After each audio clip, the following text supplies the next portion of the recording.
இங்க ஒரு பொண்ணு அவசர அவசரமா ஒரு கடையில பலகாரம் எல்லாம் வாங்கிட்டு வீட்டுக்கு வரா. அன்னைக்கு அவளை பொண்ணு பக்கத்துக்காக வராங்க போல. அதனால அவ கொஞ்சம் பதட்டமா இருக்கா.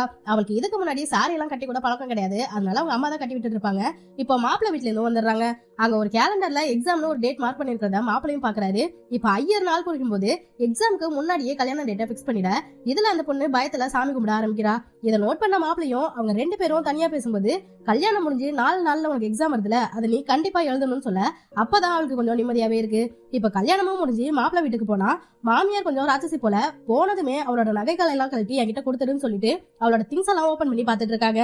அதுல ஒரு நைட் ட்ரெஸ் இருக்கும். அதை தூக்கி போட்டுட்டு புடவை கட்டினாலும் குழந்தை எல்லாம் பிறக்குன்ற மாதிரி கொஞ்சம் கூட நாகரிகமே இல்லாம நடந்துக்கிறாங்க.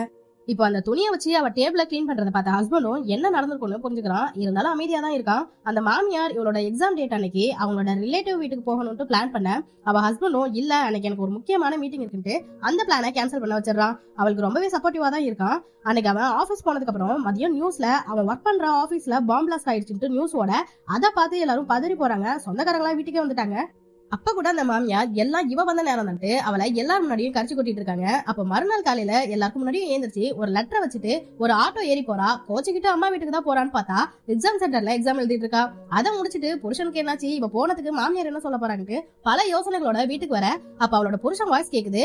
அதை கேட்டு இவளும் ரொம்ப சந்தோஷமாவும் பதட்டமாவும் மேல ஏறி வந்து பாக்க சின்ன காயத்தோட அவன் தப்பிச்சுட்டான் போல. இப்ப அவளோட சத்தம் கேட்டு மாமியாரும் வந்து வழக்கம் போல ஆரம்பிச்சிடுறாங்க. உன்னை பத்தி கொஞ்சம் கூட கவலைப்படாம எக்ஸாம் எழுத போயிட்டு வந்திருக்கா பாத்தியாட்டு ஏத்தி விட அவங்கள உள்ள அனுப்பிச்சிட்டு அவன் உன்னோட எக்ஸாம் எப்படி எழுதுனன்னு கேட்க நல்லா எழுதிருக்கன்ற மாதிரி சொல்றா. அதை கேட்டு ஹஸ்பண்டுக்கும் ரொம்ப சந்தோஷம். இப்ப அவளோட காயங்களை தொட்டு பார்த்துட்டு ஃபீல் பண்ணிட்டு அவனை ஹக் பண்ணிக்கிறா. ஒரு ஃபேமிலில யாரு நமக்கு சப்போர்ட்டிவா இல்லைனாலும் புருஷன் மட்டும் அந்த பொண்ணு பக்கம் இருந்தா எவ்வளவு பெரிய பிரச்சனை வேணாலும் சமாளிச்சிடலாம்.